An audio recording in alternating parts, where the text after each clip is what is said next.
Unless you've been locked in Simu Liu's basement, you've heard the name Jordan Peele and have seen the film Get Out.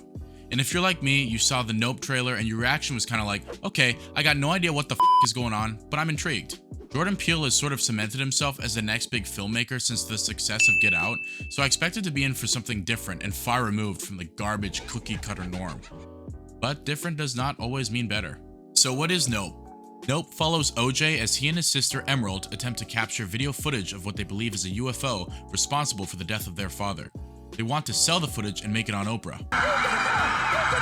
OJ and Emerald come from a long family line of horse wranglers, and their great-grandfather was the first man to be captured on film on top of a horse, so this excursion sort of helps them solidify their family legacy.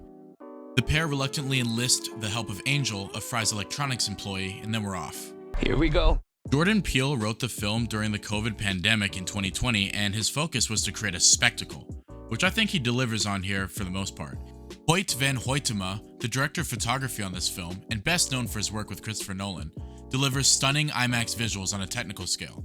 Peele has definitely earned his way into becoming a blockbuster director, and this film proves that.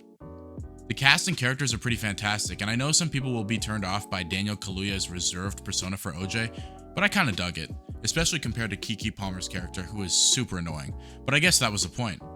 OJ is the stoic, borderline depressed, almost cynical protagonist who's not quite moved past the death of his father. Emerald is the upbeat yin to his yang, and she comes across as super annoying at first, like I said, but grew on me as the film went on and her character was developed. The relationship between the siblings doesn't quite develop as strongly as I'd like it to, but it was fine.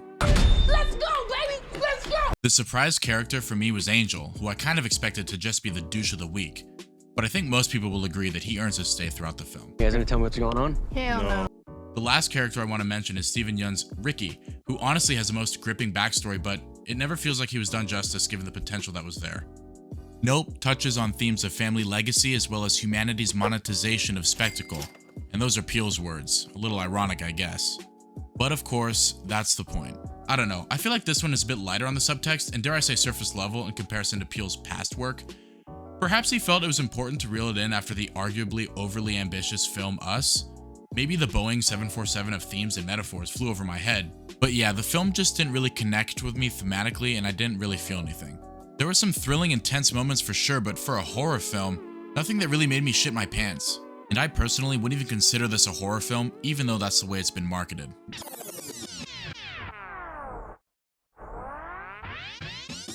Okay, now I'm gonna dive a little deeper into the problems I had with this film because so far I've been pretty kind, but by the end of the film, I did not walk out satisfied. Conceptually, I think is where the film is very strong, and that's where Jordan Peele shines as a filmmaker. I really love the way the film is shot and the suspense and feeling of not knowing where things are going. Most movies nowadays are far too predictable. Nope had me going for about the first half, and somewhere around the middle is where the film peaks from a thriller/horror point of view. You peaked. What? You peaked. You're kidding! After all that? Yeah, sorry. There's a reveal where the mystery and suspense disappears, and at that point the film kinda lost me. By the end, 2 hours felt like 3 hours, and I honestly got kinda bored and felt like the film lagged. And when I was taken out of the movie, I couldn't help but think logistically, like about how some scenes shot during the day felt like they should have taken place at night. There are definitely some parts that made it obvious the film was shot during COVID, but nothing that breaks it. One thought that also lingered in my brain was why it felt like no one around the town was reacting to the UFO spectacle.